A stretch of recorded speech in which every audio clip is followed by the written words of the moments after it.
Donald Trump की नीतियों में पाकिस्तान की झलक नजर आ रही है तो कांग्रेस के वरिष्ठ नेता मणिशंकर अय्यर की जुबान से एक बार फिर पाकिस्तान वाला बम फूटा है। मणिशंकर अय्यर की बातों को पाकिस्तान वाला बम क्यों कहा जा रहा है, यह समझने के लिए आपको कांग्रेस के इन दिग्गज का बयान गौर से सुनना चाहिए।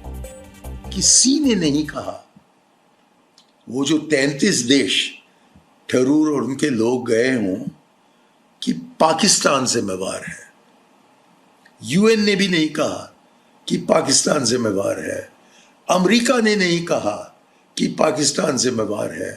हम ही इकलौता है जो अपने छाती को पीटते हुए कहते हैं कि हाय हाय पाकिस्तान है जिम्मेवार। कोई मानने को तैयार नहीं है। हम कोई सबूत नहीं पेश कर। शायद मणिशंकर अय्यर को पहलगाम हमले में पाकिस्तान का हाथ होने पर अब भी शक है। इसी वजह से वो ऑपरेशन सिंदूर के बाद हुई कूटनीतिक गतिविधियों पर सवाल उठा रहे हैं और इसी एजेंडे के तहत उनकी जुबान से वैसी ही बातें निकल रही हैं जो शहबाज और मुनीर कहते आए हैं, यानी पाकिस्तान ने पहलगाम हमला कराया ही नहीं।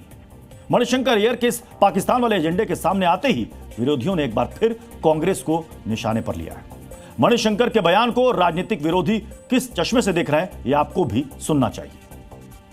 पाकिस्तान प्रेम उनका जग जाहिर है। पहले से पाकिस्तान को सारे विश्व ने आतंकवादी देश माना है। यूएन में 189 देशों ने उस पर प्रस्ताव पारित करके भी कहा है, पर ये कभी संतुष्ट नहीं होंगे क्योंकि इनको तो पाकिस्तान को क्लीन चिट देनी है। इनका अपने देश के लोगों से कोई संबंध नहीं है। हमारे 26 माताओं बहनों का सिंदूर उजड़ा, सुहाग उजड़ा, उससे इनका कोई लेना देना नहीं है।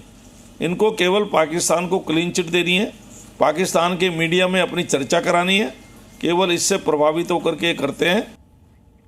मणिशंकर अय्यर के बयान से कोई राष्ट्रवादी भारतीय सहमत नहीं हो सकता, लेकिन इस तथ्य पर सबकी सहमति जरूर बनेगी कि जब चुनाव आते हैं तो मणिशंकर अय्यर के पॉलिटिकल पिटारे से विवादित बयान निकलने शुरू हो जाते हैं। कांग्रेस के मणिशंकर की चुनावी हिस्ट्री शीट आपको भी गौर से देखनी चाहिए।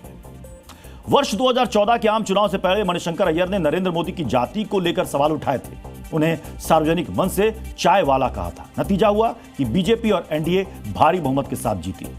वर्ष 2019 के आम चुनाव से ठीक पहले प्रधानमंत्री मोदी के लिए आपत्तिजनक शब्दों का इस्तेमाल किया था। नतीजा हुआ था देश ने मोदी सरकार 2.0 को देखा था। और तो और मणिशंकर अय्यर ने अपने नेता राहुल गांधी को भी नहीं बख्शा था। वर्ष 2017 में जब राहुल गांधी ने कांग्रेस अध्यक्ष पद के लिए नामांकन किया था, तब मणिशंकर ने कांग्रेस पार्टी में उत्तराधिकारी चुनने की प्रक्रिया की तुलना मुगल शासन से कर दी थी। इस बयान को विरोधी बीजेपी ने खूब भुनाया था। अब एक बार फिर बिहार में विधानसभा चुनाव है। हर राजनीतिक दल सरकार बनाने के लिए जोर लगा रहा है, लेकिन मणिशंकर अय्यर का यह बयान कांग्रेस के चुनावी सफर को बैक गियर में डाल सकता है।